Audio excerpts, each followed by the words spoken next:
Complete అయింది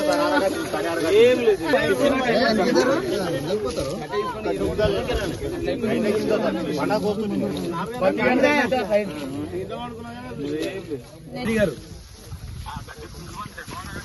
బాగున్నా. ఇప్పుడు బొక్కలోనిపల్లి, కోడూరు, రామచంద్రపూర్, చౌదరిపల్లి, జమీసాపూర్ మొత్తం వడగండ్ల వాన పడి దాదాపు 800 ఎకరాలు మొత్తం ఖచ్చితంగా కేసీఆర్ గారి దృష్టి తీసుకెళ్తా, అసెంబ్లీ మాట్లాడమని చెప్తా, కేసీఆర్ గారు చెప్పి అసెంబ్లీ మాట్లాడిపిస్తా. ఈ ప్రభుత్వం ఇవ్వకపోతే మేము మళ్ళీ వచ్చిన తర్వాత ఒక్కరిని వదిలిపెట్టకుండా మన ఇంతమంది ఒకరొకరు 15 ఎకరాలు వేసుకున్నారు, 10 ఎకరాలు వేసుకున్నారు. ఈ రైతులంతా ఏం కాదు, నాదే